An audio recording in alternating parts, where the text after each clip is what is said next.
This has got to go. Oh, there it goes. Bye. I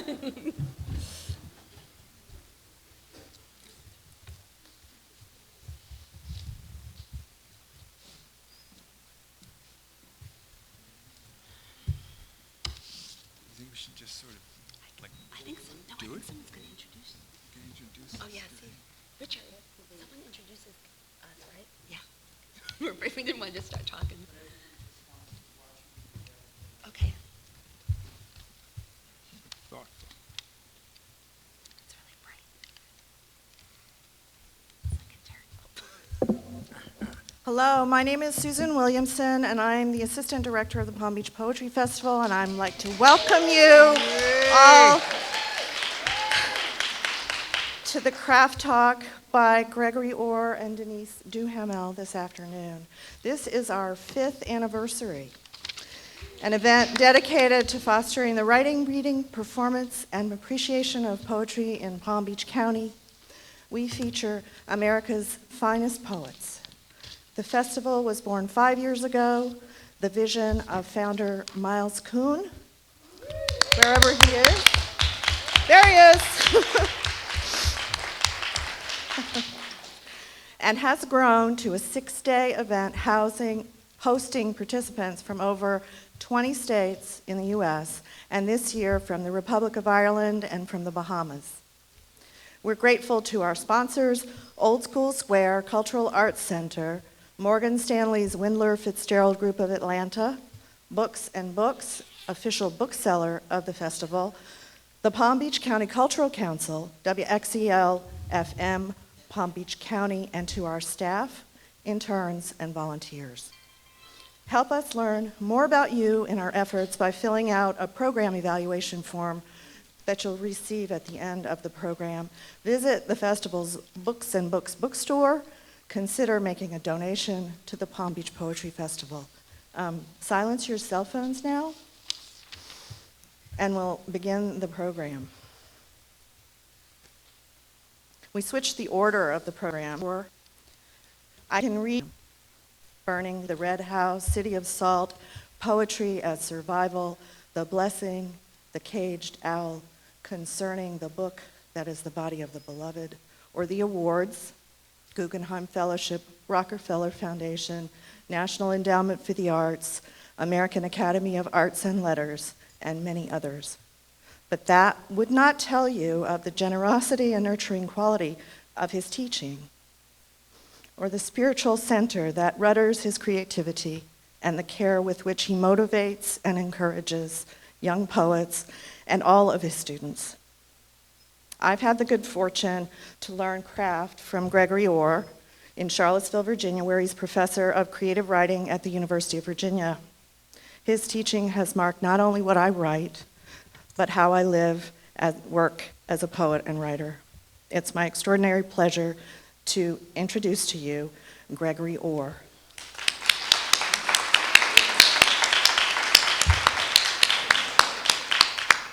Thank you, Susan.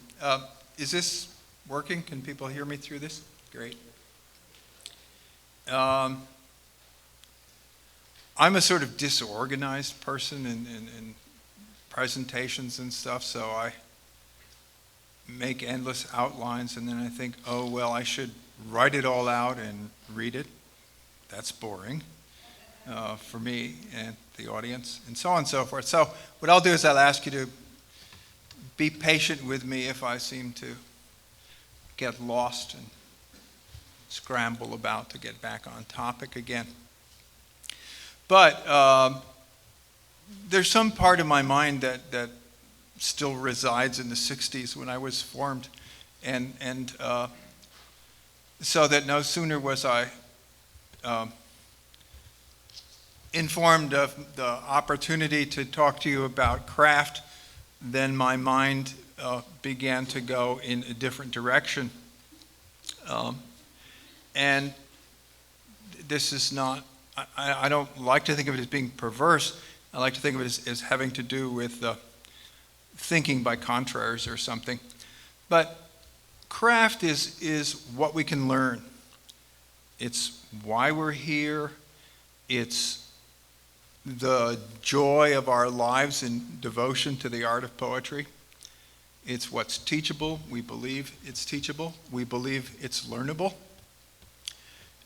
And yet, a part of me, when I think about craft, thinks, well, we also need this other term. We need something called, and I'm going to call it, for lack of a better term, quest. And I think that poetry is as much quest as it is craft. As I say, craft is learnable. We will never, we've been given certain gifts, and everything else we have to learn. We learn by reading, we learn by writing, we learn by listening to people who have ideas about craft. And the good news is that we can spend our whole lives learning it, and we'll never get it down. It will always be out in front of us. Chaucer says somewhere, "The life's so short, the craft so long to learn." And it's true. Think how horrible it would be if instead of being enamored deeply of poetry, we were fascinated by checkers. And we gathered here together with checker experts to devote ourselves to learning all we could possibly learn about checkers. Within 3 months of devoted attention, we would know everything there possibly was to know about checkers. We would indeed be masters of checkers. And then the rest of our lives would be incredibly boring. And checkers would have exhausted its mysteries for us. But that can never happen with poetry. Poetry goes on and on. No matter what we learn in the way of craft, there's still more to learn. But this isn't about craft, it's about quest, or so I claim. And then what is quest? It's hard for me to define it, but I think what quest is what happens when you ask yourself the question, what is it that I want to do with poetry? Or what is it that poetry wants to do with me? Why me? Why poetry? What is it that I'm being called to do? What kind of poem? What is the deeper purpose? Because I don't think it's simply playing with language. All of us love to play with language. All of us know the joys of fiddling with words. But there are deeper purposes, and what are those? How could we find out about that? It seems to me that we need quest as much as we need craft. I would be surprised if someone were to say to me, poetry is merely craft, and all we need to do is learn as much as possible about the craft, and then we'll have poetry. It's your broker. Only your broker would do that. I will not be turned aside. You must respond. You don't understand. I'm your broker calling. Okay, let's hope not.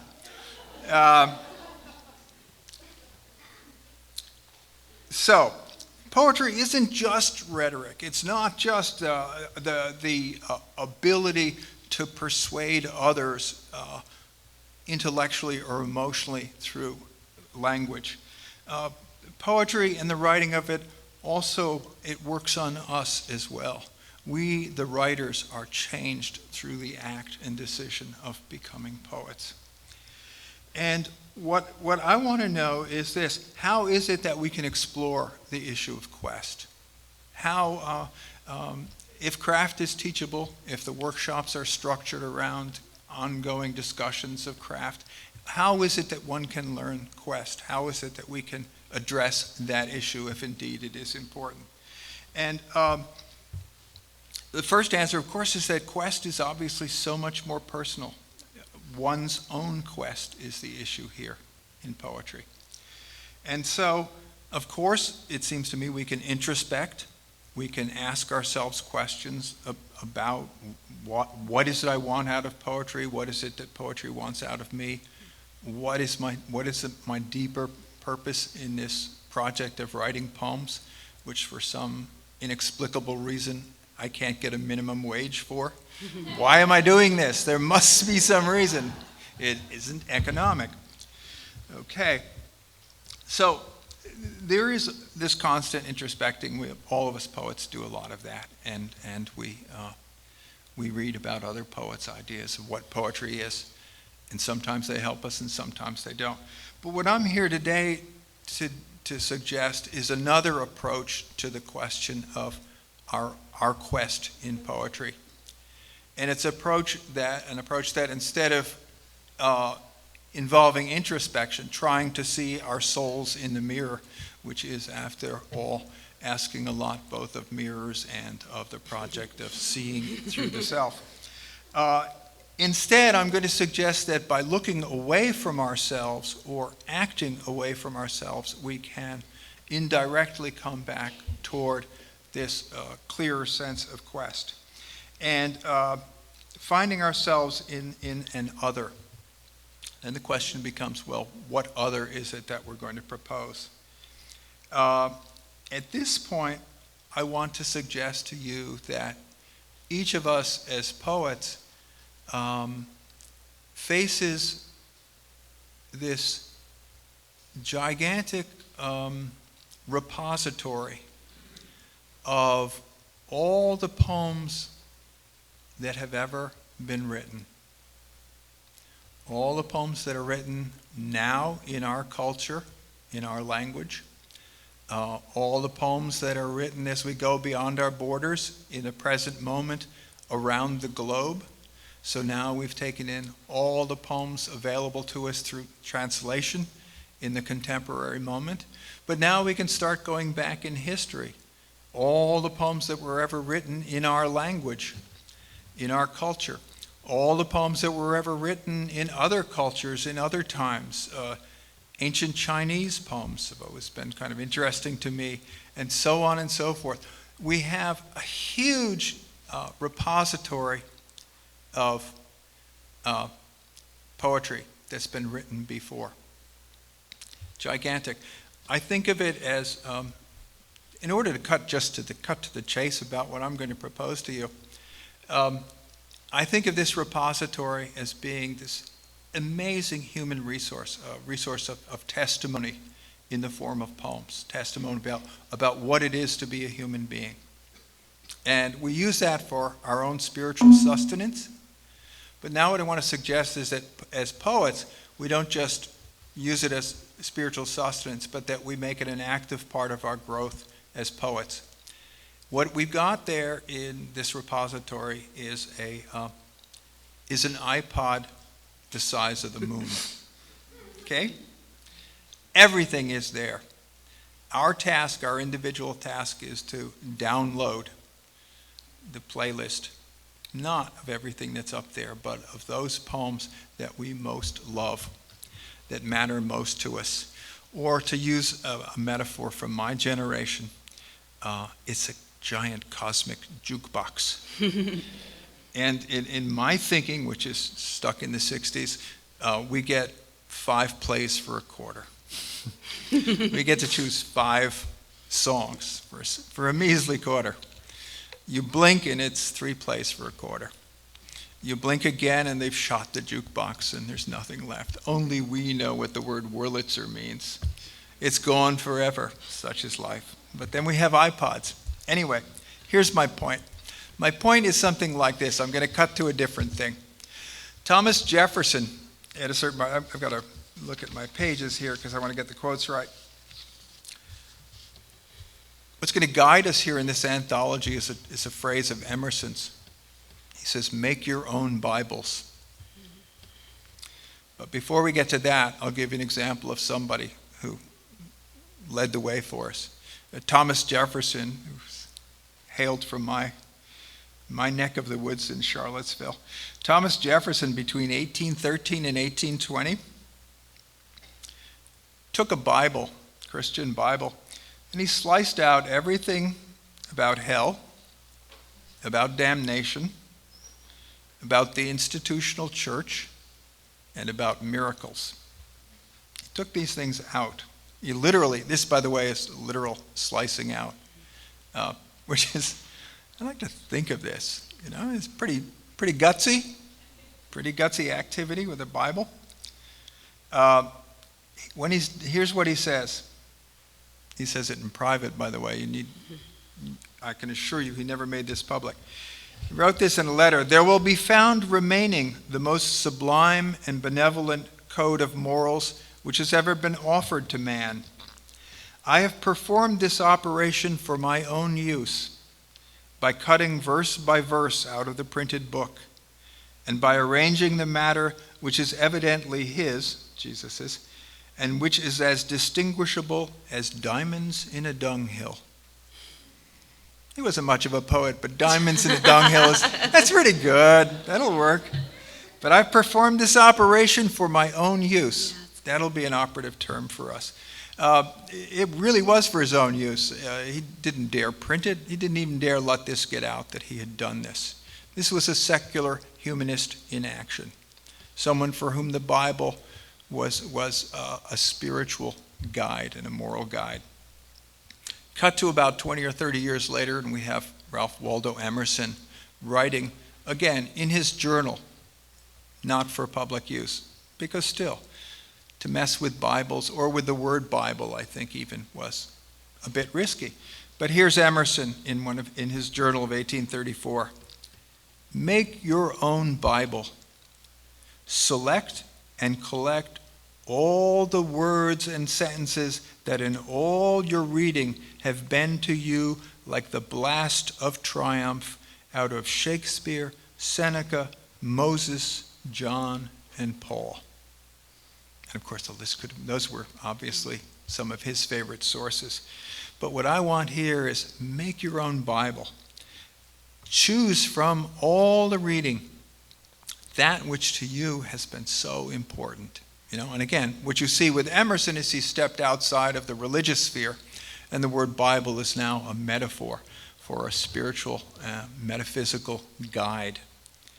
And I guess what I would like to say to you now is that what we need to do. What is it I wanted to say to you next? There it is. What I want to suggest to you is that the word Bible suggests that the project is a spiritual quest. And what I want to suggest to you is that we're poets, and for us, for me at least, as a secular humanist poet, poems are sacred texts, potentially. What I think we need to do in order to understand our quest is to choose those poems, each and every one of us take as a project, the choosing of the poems that we most love in the world.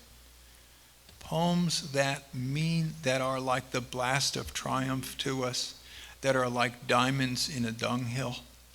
To find those poems, and I mean this literally, this isn't a metaphor. I mean, this is, if you were unlucky enough to be in my class, this would be your assignment. You see, what I want here is this isn't a craft lecture as like the sermons I used to hear when I went to church as a kid, where you just, okay, it's done, let's go. Can we eat now? I mean, I want you to do this. If it interests you, do it. You know those poems you love. You know what they are. But gather them in a single place. Put them into this little anthology. I mean, literally, write them out by hand, which I think is a way of bringing them into your body and out deeper into your own being. Why am I suggesting this? These poems you love, poems you come back to again and again. This anthology, it might be one of the first poems you ever read, and now in some sense it seems like it doesn't matter what they are. What matters is how, they don't have to be great poems or anything like that. It has nothing to do with that, does it? What it has to do with is what really deeply matters to you and what moves you. Gather this little anthology, how many ever poems it might be. Then what I'm suggesting to you is that once you've done that, what you have, in a sense, is a kind of composite portrait of your own spiritual being and themes in another flesh, in the flesh of other people's poems. What we love most tells us something about ourselves and who we are, which brings me circled around to the question of quest, and that this anthology, besides being something that is an absolutely sort of engaging project and challenging project too. Do I really love this poem? Or, how am I going to select out of Emily Dickinson the poem, the 3 poems I really love when, that make me crazy, to have to do that kind of thing. But the experiment of doing that, you're also creating, again, not just a Bible, but a companion, something that will grow with you, that will guide you, that will accompany you. I happen to really believe that. There was some concern that I wouldn't, in my meandering way, fill out my allotted time adequately. And so my wife suggested that rather than talk at people, I would also talk about myself. So she said, well, so like, what would you put in your anthology? What would be in your book? And I thought I would give just one example, because it's like and of course we're doing that on that panel too, when we talk about favorite poems. And I think that's we're inviting you to, as anyone is when they present their favorite poem, to have a sort of indirect glimpse into that person's concerns and passions. Anyway, I just think of Keats' Ode to a Nightingale as a poem that I've read since I was, 19 years old. And one of the reasons, and I reread it every year, one of the reasons I'm mentioning it in this thing is because the Ode to a Nightingale that I read now is not the same poem that I read when I was 19, because I'm a different person and I see different things in it, but I still find it sort of central to my excitement about the world. When I was 19 and desperately miserable adolescent, one of the things that I saw in that poem, sensed in the poem, and the lovely thing about poems you love is you don't have to understand them necessarily. It's not, you're not being guided by your brain, obviously, you're being guided by your heart. I intuited in that, I guess it's obvious to most people, but that there was this desperate sense of the way mortality weighed down on the speaker of this poem, and the desperate urge to escape, to be not down here where we suffer and hear each other groan, but to be up there where the nightingale was, to be outside the physical body. Ecstasy, ecstasis, the out-of-the-body experience, that release.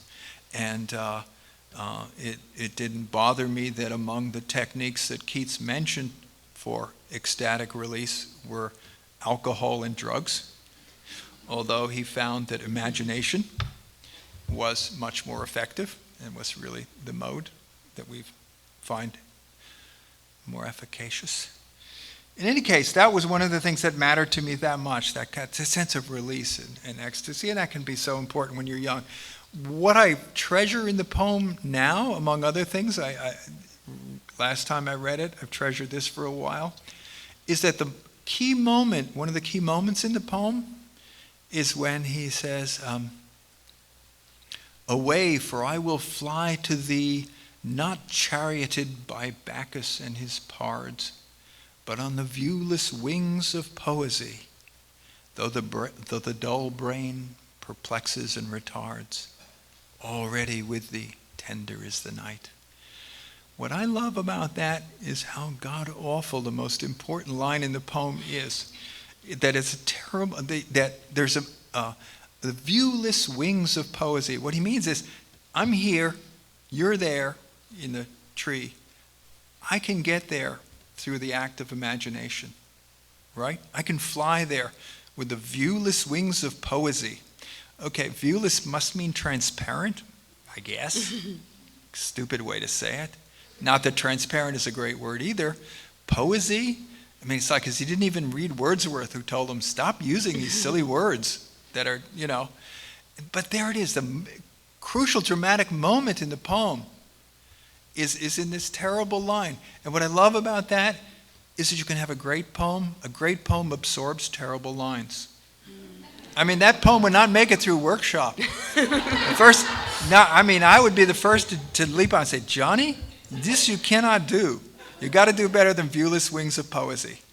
But as a poet, as an older poet, as a poet who's put in his time and, know how hard it is, and I just realized, I think, so we have a poem and there's a lousy line in it. So what? We do what we can. Didn't hurt Keats. It's still a beautiful poem with a silly line. So, but again, see, to me, the poem it'll always be with me, in different ways. And there we go. There we go. I guess we should both talk and then have questions. Is that what we should do, or is anybody? We're going first, and we don't have any model. Is that what we do? Okay. That's what we do? Okay, I stop. Denise goes. Great. You said all that in those little notes. Great. Thank you. I just want to say a few words in introduction to Denise Duhamel, who you should all know by now. She's written quite a few incredible books. Each one kind of expands, widens the circle of exploration of poetry beyond the ones that came before. She's won a bunch of awards, and you can read about that probably in the program. But when I was thinking about introducing her today, one of the things I realized is I know every single one of you because of Denise Duhamel. Every single one of you. Denise, she's been a demanding teacher, a shrewd mentor, an exceptionally wise friend, but she lifted me beyond the world of open mic poetry into that wondrous land beyond, in which poetry could absolutely be central in my life. But one of the things that Denise did that I'm eternally grateful for was that she convinced me that by paying really strict attention and being demanding with myself in terms of craft, made poetry not this idealized, sensitive work that a really strange guy like me can do, but instead it made being a poet a respectable work person.